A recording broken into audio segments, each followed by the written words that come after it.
Hello everyone. आज हम लोग नेक्स्ट वाला पार्ट डिस्कस करने वाले हैं। जो हम लोगों ने बेसिक टर्म्स के रिगार्डिंग फर्स्ट पार्ट देखा था, उसमें हम लोगों ने asset, liabilities, capital, drawings, debtors, creditors सब चीज़ें बहुत अच्छे से समझ ली थी। अब उसके आगे वाला पार्ट डिस्कस कर रहे हैं हम लोग। अगर तुम लोगों ने वो वीडियो नहीं देखा तो वो एक बार वीडियो देखो, क्योंकि उसके बाद ही तुम लोग का आज का ये पूरा चैप्टर समझ जाएगा। अब देखो, सबसे पहले हम लोग डिस्कस करेंगे एक्सपेंडिचर के बारे में। नेक्स्ट अपनी एक्सपेंडिचर। अब इस एक्सपेंडिचर मतलब क्या, वो समझ लो। एक्सपेंडिचर मतलब खर्चा, समझेंगे बहुत इजी है। एक्सपेंडिचर मतलब खर्चा। अब हम लोग किसके बारे में डिस्कस कर रहे हैं? बिजनेस के रिगार्डिंग। तो बिजनेस में जो खर्चा होता है वो एक्सपेंडिचर है। क्यों बिजनेस बोल रही हूँ मैं? क्योंकि हम लोगों ने कल ही सीखा था अकाउंटिंग क्यों करते हैं, बिजनेस ट्रांजैक्शन के लिए करते हैं। तो यहाँ पे हर एक टर्म जो आएगी वो बिजनेस के रिगार्डिंग आएगी। तो एक्सपेंडिचर भी बिजनेस का एक खर्चा है। अब जैसे कल हम लोगों ने चार्ट देखा था, वैसे यहाँ पे भी चार्ट देखेंगे। देखो, सबसे पहले कैपिटल एक्सपेंडिचर, फिर है रेवेन्यू एक्सपेंडिचर, और लास्ट वाला पार्ट है डेफर्ड एक्सपेंडिचर। कैपिटल एक्सपेंडिचर मतलब क्या? कैपिटल एक्सपेंडिचर मतलब अगर मैंने, हम लोगों ने कल कैपिटल सीखा था, वो कैपिटल ये कैपिटल अलग है। यहाँ पे क्या बोल रहे हैं हम लोग? कैपिटल एक्सपेंडिचर मतलब मैंने कोई असेट परचेस की। अभी असेट कल हम लोगों ने सीखा था। अगर मैंने कोई मशीनरी परचेस की तो वो मशीनरी मतलब लॉन्ग टर्म असेट है, लॉन्ग टर्म बेनिफिट मुझे दी। हम लोगों ने सीखा नॉन करंट असेट हो गई। तो अगर मैंने कोई असेट परचेस की तो असेट परचेस के लिए जो पैसे मैं देने वाली हूँ, क्योंकि असेट क्यों बोल रही हूँ मैं? क्योंकि एसेट मतलब क्या? 1 ईयर से ज्यादा तक चलने वाली, लॉन्ग टर्म बेनिफिट देने वाली, नॉन करंट असेट। तो यहाँ पे अगर मैंने कोई असेट परचेस की, असेट एक्वायर की, तो उस असेट के लिए जो पैसे मैं देने वाली हूँ वो खर्चा मतलब मेरा कैपिटल एक्सपेंडिचर। मतलब मैं क्या बोलूंगी?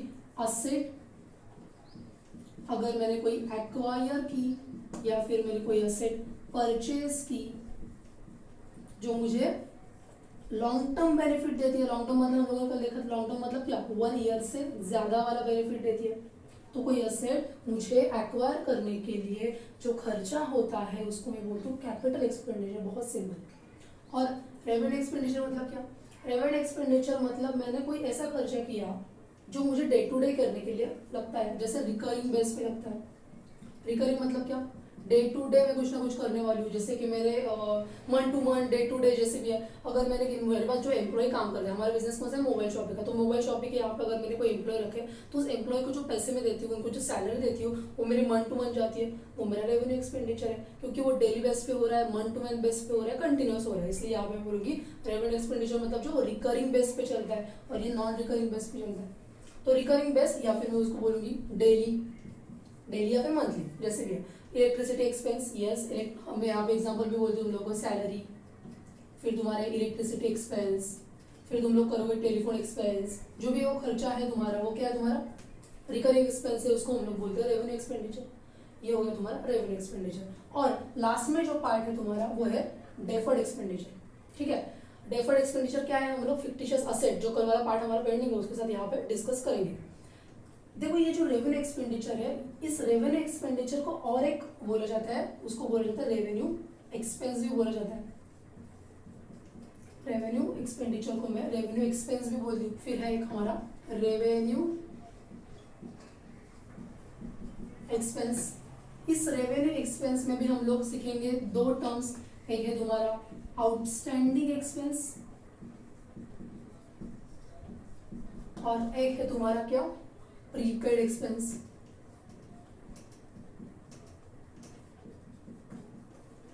आउटस्टैंडिंग और प्रीपेड। यहाँ पे अगर मैंने बोला मेरे पास, अभी हम लोगों ने देखा था रेवेन्यू एक्सपेंस के केस में कौन सा एग्जांपल देखा था? सैलरी वाला। तो मेरे पास जो एम्प्लॉय काम करते हैं उनको मैं पैसे कैसे देती हूँ? सैलरी कैसे देती हूँ? मैं उनको बोलती हूँ पूरा मंथ पहले महीने काम करो, फिर उसके बाद नेक्स्ट मंथ के 10 तारीख तक तुम लोगों को सैलरी मिल जाएगी। मतलब मैंने उनको क्या बोला? अप्रैल में काम करो, मई में सैलरी ले लो, मई में काम करो, जून में सैलरी ले लो। मतलब मैं उनको पहले बोल रही हूँ पहले काम करो फिर पैसे ले लो, काम करो और पैसे ले लो। मतलब मैं पेएबल बेस पे कर रही हूँ। मतलब मैंने क्या बोला? अगर मेरी ये सैलरी अप्रैल में काम करके मई में जा रही है, इसका मतलब पहले काम फिर पैसे। इसको बोल रहे हैं आउटस्टैंडिंग एक्सपेंस। इसी का मतलब मैंने बोला अगर मेरी सैलरी क्या है? पेएबल है। क्योंकि पेएबल क्यों बोल रही हूँ मैं उसको? अप्रैल में काम करने के बाद मैं दे रही हूँ ना पैसे, मतलब ये मेरी पेएबल सैलरी है, देने वाली सैलरी है, मैं फ्यूचर में देने वाली हूँ। इसलिए मैंने बोला इसको आउटस्टैंडिंग एक्सपेंस। और exact reverse from prepaid expense, जैसे तुम लोग मोबाइल फोन का रिचार्ज कर दो, तो मोबाइल फोन का रिचार्ज तुम लोग कैसे कर दो? तुम लोग पहले क्या कर दो? पहले पैसे दे दो। कैसे कर दो तुम लोग? पहले पैसे दिए, मतलब मैंने क्या किया, 3 मंथ्स के पहले 3 मंथ्स के मैंने पैसे दिए, 3 महीने के पैसे दिया, और 3 महीने के पैसे देने के बाद मैं क्या करती हूँ, उसको यूज करती हूँ, मोबाइल यूज करती हूँ, नेट, फिर तुम्हारा जो भी फोन कॉल्स है वो तुम लोग चलाते हो। मतलब पहले पैसे दिए जाते हैं फिर काम किया जाता है। यहाँ पे उल्टा है, यहाँ पे पहले काम किया जाता है फिर पैसे दिए जाते हैं। मतलब ये पेबल बेस पे चल रहा है और ये एडवांस बेस पे चल रहा है। मैंने पहले पैसे दिए हैं और बाद में काम होने वाला है। देखो ये मतलब क्या, एडवांस में पैसे दिए मैंने। प्रीपेड मतलब एडवांस। जैसे फॉर एग्जांपल मैंने यहाँ पे बोला मोबाइल का रिचार्ज तुम लोग कैसे करते हो? प्रीपेड बेस पे ही करते हो ना, मोबाइल का रिचार्ज। ये हो गया तुम्हारा प्रीपेड एक्सपेंस, एक आउटस्टैंडिंग और एक प्रीपेड। आई होप तुम लोग ये बहुत समझ रही है। अब देखो आगे एक्सपेंडिचर के बाद तुम्हारी नेक्स्ट टर्म आती है एक्सपेंडिचर का। जो भी तुम्हारी नेक्स्ट टर्म आएगी उसको मैं बोलती हूँ रिसीट। क्या बोलती हूँ मैं इसको? रिसीट। अब देखो रिसीट में भी अगेन चार्ट बनेगा। चार्ट में एक बनेगा कैपिटल रिसीट, एक बनेगा रेवेन्यू रिसीट, एक बनेगा कैपिटल, एक बनेगा रेवेन्यू। अब कैपिटल एक्सपेंडिचर हम लोगों ने समझा कि जब मैं असेट परचेस करती हूँ, कोई असेट में एक्वायर करती हूँ, तो उसके रिगार्डिंग जो पैसे आते हैं वो मेरा खर्चा, वो मेरा कैपिटल एक्सपेंडिचर। वही सेम कैपिटल रिसीट। अगर मैंने कोई असेट ली है और मुझे वो असेट बेचनी है, क्या बोल रही हूँ मैं, मेरी असेट जो मैंने फर्नीचर परचेस किया था, अगर हम लोगों ने देखा था, अगर मैंने टेबल चेयर्स परचेस किए, मैं बेचने के लिए लेती नहीं हूँ, बट अगर इनकेस वो खराब हो जाते हैं, कुछ हो जाते हैं, मुझे बेचना है, वो कोई मशीनरी लेती हूँ, मुझे बेचनी है। मतलब एक असेट अगर मुझे जो बेचनी है, तो वो बेचने के बाद जो पैसे मेरे पास आते हैं उसको मैं बोलती हूँ कैपिटल रिसीट। मतलब ये भी क्या है, ऐसी असेट बेचने के बाद, असेट सेल करने के बाद जो पैसे मेरे पास आएंगे वो कैपिटल रिसीट। सिंपल। असेट मतलब क्या, 1 ईयर से ज्यादा रेवेन्यू। ठीक है। अब रेवेन्यू रिसीट मतलब क्या, एग्जैक्ट उल्टा। रेवेन्यू रिसीट मतलब क्या, अगर मुझे गुड्स है, गुड्स क्या, कल हम लोगों ने देखा, गुड्स मतलब क्या, जो मैं क्या करती हूँ रिसेल करने के लिए, ट्रेडिंग करने के लिए जो मेरे पास आता है वो गुड्स है। मोबाइल, हमारे केस में मोबाइल गुड्स है। तो ये जो गुड्स है जो मैं बेचती हूँ, वो बेचने के बाद जो पैसे आते हैं वो रेवेन्यू रिसीट। रिसीट का मतलब क्या, रिसीट मतलब क्या, पैसे आने वाले। एक्सपेंडिचर मतलब पैसे जाने वाले। और इस रिसीट में जो पैसे आने वाले हैं उसमें 2 terms, capital receipt, revenue receipt.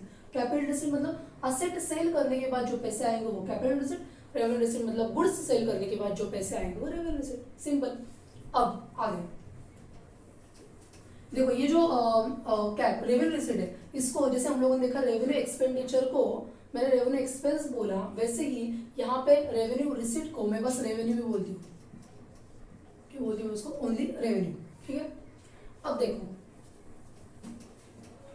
इसके बाद और एक टर्म यहां मैं बोलूंगी, मुझे चाहिए बैड डेट्स। बैड डेट्स कल हम लोगों ने सीखा था डेटर्स।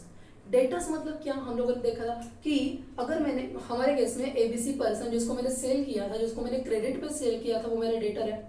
अगर मैंने कल उसको कितने का सेल किया था, मोबाइल 50,000 के सेल किए थे, जिसको मैंने 50,000 का सेल किया था, अगर उस बंदे ने, एबीसी पर्सन ने मुझे पैसे नहीं दिए तो क्या होगा, तो वो मेरे बैड डेट्स बन जाएंगे। मतलब क्या, इन सिंपल टर्म्स, मैंने जिसको पैसे दिए हैं, अगर मुझे लगता है या फिर वो पैसे नहीं देने वाला, उसने मुझे बोला कि 3 महीने बाद, पहले उसने क्या बोला था 3 महीने के बाद मैं पैसे दे दूंगा, बट उसने नहीं दिए, 6 महीने हो गए नहीं दिए, 1 साल हो गए नहीं दिए, और उसकी अभी मतलब वो पैसे नहीं दे पाए, उसकी हालत ऐसी हो गई वो पैसे नहीं दे पाएगा, मतलब वो उस केस में मेरा लॉस हो गया। लॉस को उस डेटर्स ने जो मुझे पैसे नहीं दिए उसको मैं बोलती हूँ बैड डेट्स। सिंपल। जो डेटर्स मुझे पैसे नहीं देगा, डेटर्स मतलब कौन, जिसको मैंने सेल किया था, अगर उसको सेल किया था और वो बंदा मुझे पैसे नहीं देगा, उस टर्म्स को मैं बोलती हूँ बैड डेट्स। बहुत सिंपल है। अब उसके बाद बैड डेट्स के बाद और एक टर्म, एक है अपनी प्रॉफिट की टर्म, क्या, प्रॉफिट, और एक है लॉस। प्रॉफिट और लॉस। और प्रॉफिट मतलब क्या, देखो हम लोगों ने अभी सीखा था revenue expenditure and revenue income, 2 term सीखे थे, एक रेवेन्यू एक्सपेंडिचर और एक revenue income, sorry revenue receipt. तो उस केस में बस दोनों ही दिमाग में रखो, revenue receipt and revenue expenditure. Capital नहीं देखना, डेफर्ड भी नहीं देखना, सिंपल रेवेन्यू। तो अगर मैंने बोला रेवेन्यू रिसीट, देखो मेरे पास जितने पैसे, प्रॉफिट कब होता है, प्रॉफिट कब होता है जब मेरे पास पैसे ज्यादा है। रिसीट कब होती है मेरे पास, रेवेन्यू रिसीट, अगर मेरे पास गुड्स बेचे और पैसे आए, रेवेन्यू रिसीट। एक्सपेंडिचर का इलेक्ट्रिसिटी एक्सपेंस है, अपने जैसे मैंने बोला टेलीफोन एक्सपेंस एक्सपेंडिचर है, और नॉर्मल एक्सपेंस है रेवेन्यू एक्सपेंस। तो मैंने बोला रिसीट ज्यादा और एक्सपेंस कम, मतलब प्रॉफिट, मतलब revenue receipt minus less revenue expense, मतलब मेरा प्रॉफिट। सिंपल। अगर मेरा रिसीट है 1 लाख का, मेरा रिसीट है 1 लाख का और मेरा एक्सपेंस है 60,000 का, मतलब देखो मैंने बोला 1 लाख के रिसीट माइनस 60,000 क्या एक्सपेंस, मतलब 40,000 क्या है मेरा प्रॉफिट है। इसका एग्जैक्ट रिवर्स लॉस कब होता है, लॉस कब होता है जब मेरा एक्सपेंस ज्यादा है, मेरे खर्च ज्यादा है, तब मेरा लॉस होगा। मुझे इनकम कम है और एक्सपेंस ज्यादा है, मतलब क्या रेवेन्यू एक्सपेंस, उससे अगर मैंने माइनस किया रेवेन्यू रिसीट, तो मेरा क्या हो जाएगा, मतलब इस केस में रेवेन्यू रिसीट क्या है मेरा कम है और एक्सपेंस ज्यादा है। अगर मैंने बोला मेरा रेवेन्यू एक्सपेंस है 40,000 के रेवेन्यू एक्सपेंस है और मेरा रिसीट है फॉर एग्जांपल 20,000 का, तो मेरा प्रॉफिट, मेरा लॉस कितना हुआ, यहाँ पे मेरा लॉस हुआ क्योंकि एक्सपेंस ज्यादा है, तो मेरा लॉस हुआ 20,000 का। बहुत सिंपल। अब आगे देखो, अब यहाँ पे और एक टर्म हम लोग सीखेंगे, वो है अपनी डेप्रिसिएशन की टर्म, डेप्रिसिएशन। अच्छा, इस डेप्रिसिएशन सीखने से पहले तुम लोग याद करना पड़ेगा लास्ट वाला पार्ट, नॉन करंट असेट वाला, पहले वो समझ लो थोड़ा सा, और एक बार हम लोग डिस्कस करेंगे क्या, नॉन करंट असेट। देखो यहाँ पे बोलूंगी non current asset. Non current asset मतलब हम लोगों ने क्या देखा था, जो मुझे लॉन्ग टर्म बेनिफिट देता है, 1 साल से ज्यादा वाला बेनिफिट देता है, और जो मुझे रिसेल करने के लिए नहीं लाती हूँ, जैसे हम लोगों ने एग्जांपल देखा था मशीनरी, एग्जांपल देखा था हम लोगों ने। अब देखो इस नॉन करंट असेट के अंदर बहुत सारे असेट्स आते हैं, उसमें भी एक पार्ट है, वो है तुम्हारा फिक्स असेट का पार्ट, जिसको मैं बोलती हूँ फिक्स असेट। फिक्स असेट मतलब क्या, फिक्स असेट मतलब जैसे हम लोगों ने देखा था मशीनरी है, फिर मेरा फर्नीचर है, ये सब मेरे फिक्स असेट है। इस फिक्स असेट के अंदर भी और 2 पार्ट्स आते हैं, एक आता है तुम्हारा टैंजिबल असेट और एक आता है तुम्हारा इनटैंजिबल असेट। टैंजिबल और इनटैंजिबल। नॉन करंट मतलब क्या, नॉन करंट मतलब मुझे जो 1 साल से ज्यादा वाला बेनिफिट देता है और जो नॉट फॉर रिसेल पर्पज है, ठीक है, ये नॉन करंट असेट। अब यहाँ पे मैंने बोला टैंजिबल असेट। टैंजिबल असेट मतलब जिसको मैं देख सकती हूँ, जिसको मैं टच कर सकती हूँ, जैसे यहाँ पे बोर्ड है, ये बोर्ड मैं बेचने के लिए, मैं तुम लोगों को सिखाने के लिए, मेरे लॉन्ग टर्म बेनिफिट के लिए मेरे पास ये बोर्ड है, ठीक है। ये जो बोर्ड है जो मुझे लॉन्ग टर्म बेनिफिट देगा कंटिन्यूअस, तो ये जो बोर्ड है जिसको मैं टच कर सकती हूँ, जिसको मैं देख सकती हूँ, वो बोर्ड मेरा क्या है, वो मेरा टैंजिबल असेट है। और मोबाइल शॉपिंग में जैसे मैंने कल बोला था, मोबाइल शॉपिंग में मैंने क्या लिया था, टेबल चेयर्स लिए थे। टेबल चेयर जो मुझे लॉन्ग टर्म बेनिफिट देने वाले, जो मुझे रिसेल नहीं करना, वो टेबल चेयर्स मतलब मेरा फर्नीचर, वो क्या मेरा, वो मेरा टैंजिबल असेट है, क्योंकि मैं उसको टच कर सकती हूँ, उसको मैं देख भी सकती हूँ। तो टैंजिबल असेट के केस में एग्जाम्पल अगर मैंने बोला, तो एग्जाम्पल क्या आएगा, ये बोर्ड है, टेबल चेयर है तुम्हारी, फर्नीचर बोलूंगी मैं उसको, फर्नीचर। फिर मशीनरी भी आएगी तुम्हारी, कोई मशीनरी अगर मैं लेती हूँ। फिर कोई बिल्डिंग है मेरी, मैंने कोई बिल्डिंग परचेस की, जिस जहाँ पे मुझे बिजनेस चलाना है, वो बिल्डिंग अगर मैंने परचेस की, वो बिल्डिंग भी क्या है, मेरी फिक्स असेट है, टैंजिबल असेट। अब देखो इनटैंजिबल असेट। इनटैंजिबल असेट मतलब टैंजिबल असेट के एग्जैक्ट रिवर्स टर्म। अब ये इनटैंजिबल असेट मतलब क्या है, जैसे कि मैंने बोला एग्जांपल के लिए गुडविल, मतलब क्या। अब इस केस में क्या हो रहा है कि मेरे क्लासेस चल रहे हैं, ठीक है, मेरे क्लासेस चल रहे हैं और कोई पर्सन मेरे पास आता है, मैंने स्टूडेंट देखे, मेरा अच्छा सा रेपुटेशन देखा, मेरे पास जो स्टूडेंट है, तो उसने देखा कि बाबा यहाँ पे अगर मैं जाता हूँ क्लासेस लेने के लिए तो उसको बेनिफिट हो जाएगा, उसको अलग से एडवर्टाइज करने की जरूरत नहीं है। तो इस केस में उसने क्या देखा, उसने मेरा गुडविल देखा, मतलब उसने देखा कि यहाँ पे अगर मैं जाता हूँ स्टूडेंट मिल जाएंगे, एडवर्टाइज करने की जरूरत नहीं है। उसने गुडविल देखा, मतलब क्या, उस गुडविल को जो मैं कर रही हूँ, उस रेपुटेशन को वो टच भी नहीं कर पा रहा है, वो देख भी नहीं रहा है, वो बस फील कर पा रहा है कि रेपुटेशन है, तो ये गुडविल, इसको मैं बोलती हूँ इंटेंजिबल एसेट। और इंटेंजिबल एसेट के केस में और एग्जांपल मैं बोलूंगी पेटेंट्स, और तुम्हारा एग्जांपल आएगा कॉपीराइट। ये सब क्या है, ये सब इनटैंजिबल एसेट है, जिसको बस मैं फील कर सकती हूँ, जिसको मैं टच भी नहीं कर सकती और जिसको मैं देख भी नहीं सकती, बस मैं फील कर सकती हूँ। ठीक है, तो ये जो फिक्स एसेट है, एक बार फिक्स एसेट समझ जाते हैं तो तुम लोगों को डेप्रिसिएशन भी समझ जाएगा। देखो यहाँ पे मैं डिस्कस कर रही हूँ डेप्रिसिएशन, रफी कर देते हम लोग।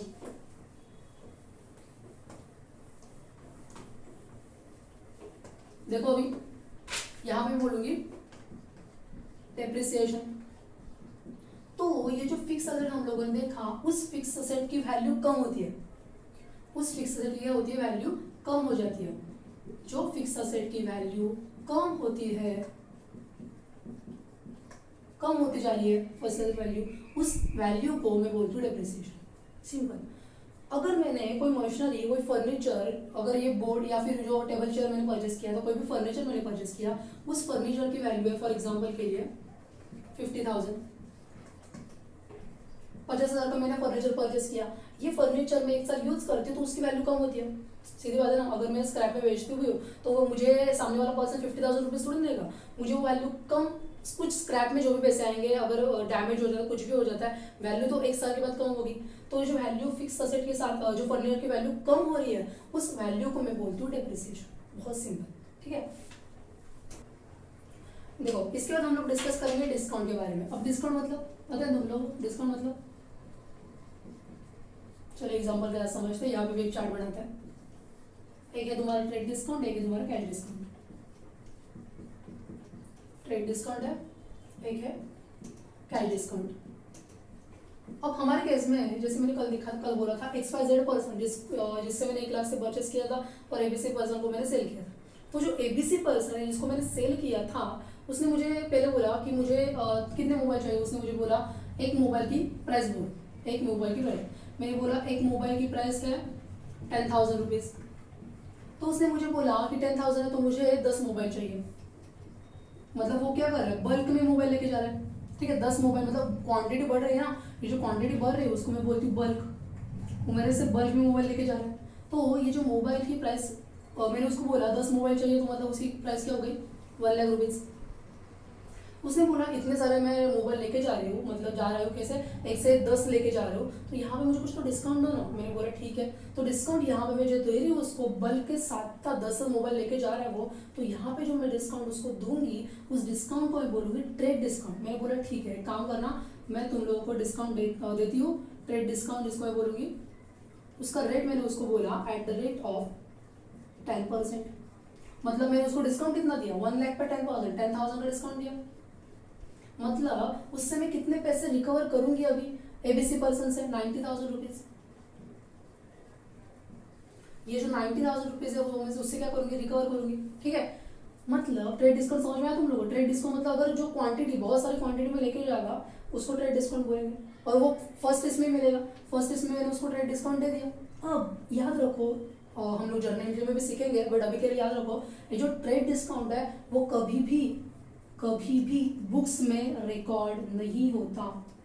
क्या बोल रही हूँ मैं उसको, ये जो ट्रेड डिस्काउंट है वो कभी भी बुक्स में रिकॉर्ड नहीं होता, नॉट रिकॉर्डेड इन बुक्स। अभी के लिए बस इतने समझो, हम लोग जर्नल एंट्री के साथ समझ लेंगे। ठीक है, मतलब मैं प्राइस तो रिकॉर्ड करूंगी 90,000, XYZ से मुझे लेने हैं पैसे 90,000, बट ये डिस्काउंट में रिकॉर्ड नहीं करूंगी। सिंपल। और कैश डिस्काउंट मतलब क्या, अब इसने मुझे क्या बोला, ये जो 90,000 के मोबाइल वो लेके गया, वो मुझे बोला ये 90,000 रुपीज़ में आपको 3 महीने के बाद दूंगा। मैंने बोला ठीक है, बट मैंने उसको बोला अगर आप लोग मुझे अभी आपने 90,000 रुपीज़ दिए ना, तो मैं आपको और डिस्काउंट दे दूंगी। मतलब मैंने उसको क्या बोला, 90,000 आप दोगे मुझे बाद में, तो 90,000 देने पड़ेंगे, बट अगर आप मुझे 90,000 अभी देते हो तो मैं आपको अभी कुछ और डिस्काउंट दे दूंगी। तो उसने बोला ठीक है, 90,000 तो मैं नहीं दे पाऊंगा। तो उसने मुझे बोला अगर मैं इन केस यहाँ पे, उसने मुझे 50,000 रुपीज़ दे दिए, मतलब आज के आज उसने मुझे कितने रुपीज़ दिया, ₹50,000 दिए। तो मैंने बोला आज आपने कुछ पैसे मुझे दिए तो मैं आपको डिस्काउंट दे दूंगी, तो जो डिस्काउंट मैं उसको दूंगी उस डिस्काउंट को मैं बोलूंगी कैश डिस्काउंट। तो मैंने क्या किया, सिंपल, ₹50,000 अभी वो मुझे दे रहा है, मतलब अभी 40,000 पेंडिंग है।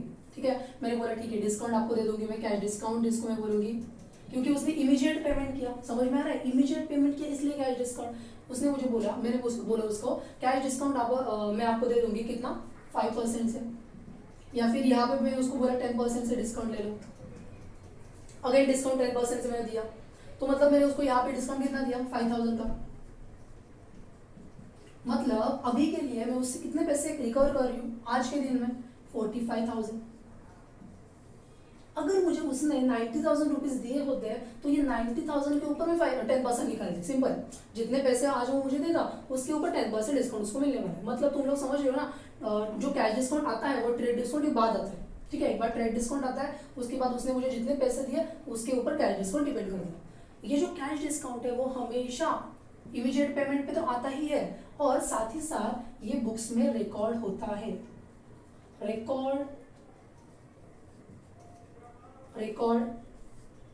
इन बुक्स, ये बुक्स में रिकॉर्ड होता है। और ट्रेड डिस्काउंट कभी भी बुक्स में रिकॉर्ड नहीं होता। और इसके साथ जो जर्नल एंट्रीज है वो कैसे करनी है वो हम लोग आगे सीखेंगे। देखो अभी यहाँ पे हमारे दो टर्म्स पेंडिंग है, कि हमारी फिक्टिशियस असेट और डेफर्ड रेवेन्यू एक्सपेंडिचर। तो ये समझने से पहले एक बहुत बेसिक टर्म है जो हर एक कॉमर्स स्टूडेंट को पता होनी चाहिए, मतलब तुम्हारा अकाउंटिंग ईयर। क्या है तुम्हारा अकाउंटिंग ईयर? अकाउंटिंग ईयर हमेशा रहता है तुम्हारा अकाउंटिंग ईयर, या फिर उसको बोलते हैं फाइनेंशियल ईयर। क्या है तुम्हारा फाइनेंशियल ईयर? वो रहता है तुम्हारा 1 अप्रैल से लेके 31 मार्च तक। जैसे कि आज मैं रिकॉर्डिंग कर रही हूँ, ये रिकॉर्डिंग डेट है आज की 1 अप्रैल 2021। आज के लिए मैं रिकॉर्ड कर रही हूँ, तो ये 1 अप्रैल 21, तो ये मेरा फाइनेंशियल ईयर स्टार्ट हो गया। मतलब आज का फाइनेंशियल ईयर अगर मैं काउंट करती हूँ तो कैसे आएगा 1 अप्रैल 2021 से लेके कहाँ तक जाएगा ये 31 मार्च 2022 तक जाएगा, सेकेंड तक जाएगा, ठीक है। मतलब ये मेरा फाइनेंशियल ईयर है। कैलेंडर ईयर मतलब अपना जनवरी से लेकर दिसंबर, बट फाइनेंशियल ईयर हमेशा या फिर उसको अकाउंटिंग पीरियड बोलते हैं, अकाउंटिंग ईयर बोलते हैं, अप्रैल से लेकर मार्च तक आता है। तो अभी समझ लो कि फिक्टिशियस असेट क्या है और तुम्हारा डेफर्ड एक्सपेंडिचर क्या है, दोनों एक साथ सीखेंगे। एक बार समझ लो डेफर्ड रेवेन्यू एक्सपेंडिचर। हम लोगों ने क्या देखा था? हम लोगों ने देखा है एक तुम्हारा कैपिटल एक्सपेंडिचर, एक रेवेन्यू एक्सपेंडिचर। अभी हम लोग डिस्कस करेंगे डेफर्ड रेवेन्यू एक्सपेंडिचर। और हम लोगों ने टैंजिबल असेट देखा, सॉरी नॉन करंट असेट देखा, करंट असेट देखा। अब हम लोग देखेंगे फिक्टिशियस असेट। क्या? Fictitious asset. एग्जांपल देखते हैं। जैसे कि मैंने बोला था हमारे बिजनेस कौन सा? मोबाइल का बिजनेस है। उस मोबाइल के बिजनेस में अभी क्या हुआ, मुझे ऐसा लग रहा है कि अच्छा खासा मतलब ब्रांड फेमस होते जा रहा है, तो मैंने सोचा कि उन्हें इसकी और एडवर्टाइज कर दूं। तो उस एडवर्टाइज के लिए, उस प्रमोशन के लिए मैंने अमिताभ बच्चन जी को बोला कि आप आ जाओ और मेरे मोबाइल की एडवर्टाइज कर दो। तो उन्होंने बोला ठीक है। तो एडवर्टाइज करने के लिए अब मैं उनको जो पैसे देने वाली हूँ, मैंने बोला अमिताभ बच्चन जी को, मैंने उनको पैसे दिए कितने 1 CR रुपीज मैंने उनको दिए। ये जो 1 करोड़ रुपीज आज जो मैं उनको देने वाली हूँ, ये मेरा आज का एडवर्टाइजमेंट का खर्चा है। वैसे देखने के लिए ये एडवर्टाइजमेंट कैसे दिखता है? रेवेन्यू तो दिखता है, रेवेन्यू है ना, सीधी बात है, कैपिटल तो है नहीं, रेवेन्यू एक्सपेंडिचर है। तो ये दिखने के लिए रेवेन्यू है, बट ये मुझे कितने साल तक बेनिफिट देगा? अगले 4-5 साल तक ये मुझे बेनिफिट देगा, क्योंकि आज मुझे उनकी तरफ से एडवर्टाइज हो जाती है, तो मुझे बेनिफिट कितना देगा? अगर मैंने बोला इन केस वो मुझे 4 साल तक बेनिफिट दे दे, आगे के 4 साल तक उसने मुझे बेनिफिट दिया इस एडवर्टाइज में। मतलब कैसे? ये हो गया मेरा 1 ईयर, ये हो गया मेरा 2nd ईयर, ये हो गया 3rd ईयर, ये हो गया 4th ईयर। मतलब अगले 4 साल तक मुझे ये 1 करोड़ रुपीज बेनिफिट दे रहा है। तो मैंने बोला कि ये 1 करोड़ अगर अगले साल तक बेनिफिट देता है 4 साल तक, क्यों ना मैं उसको बांट दूं, हर एक पीरियड में बांट दूं, हर एक अकाउंटिंग ईयर में बांट दूं। यहाँ पे अकाउंटिंग ईयर की टर्म होगी। तो ये फर्स्ट ईयर में मैंने क्या किया, ठीक है 25 लाख मैंने उसको बांट दिया, फिर 25 लाख बांट दिया, फिर 25 लाख बांट दिया, और फिर 25 लाख बांट दिया। अब ये क्या हो रहा है? ये डेफर्ड हो रहा है, हर एक साल में पोस्टपोन्ड होते जा रहा है। तो इस साल, जिस साल मैंने खर्चा किया, इस साल मैंने कितना किया, राइट ऑफ कितना किया, 25 लाख 25 लाख मैंने क्या किया, राइट ऑफ किया। अब राइट ऑफ किया मतलब क्या, मैंने इस साल के प्रॉफिट एंड लॉस में उसको दिखा दिया। हम लोगों ने प्रॉफिट एंड लॉस अभी सीखा ना, प्रॉफिट मतलब क्या, revenue expenditure minus revenue expense. तो ये जो मैंने रेवेन्यू एक्सपेंडिचर है 25 लाख का, वो इस साल मैंने राइट ऑफ कर दिया, मतलब इस साल के प्रॉफिट एंड लॉस में मैंने ले लिया। फर्स्ट ईयर के प्रॉफिट एंड लॉस में मैंने कितना लिया, 25 लाख लिया।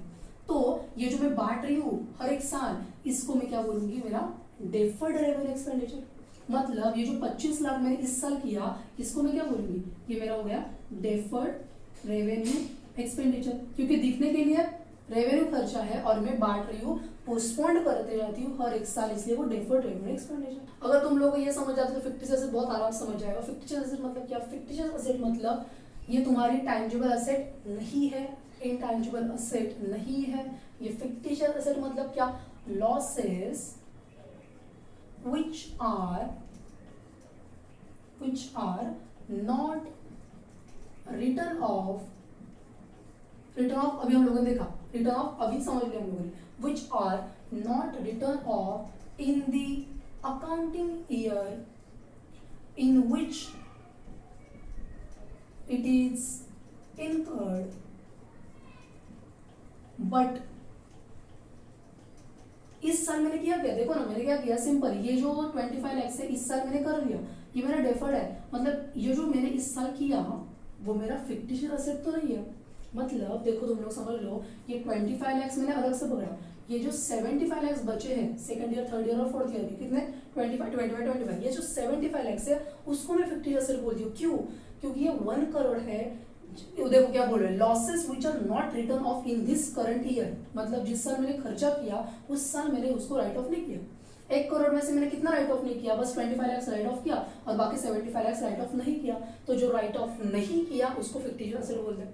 देखो, losses which are not written off in the accounting in which it is incurred but in more than 1 accounting year.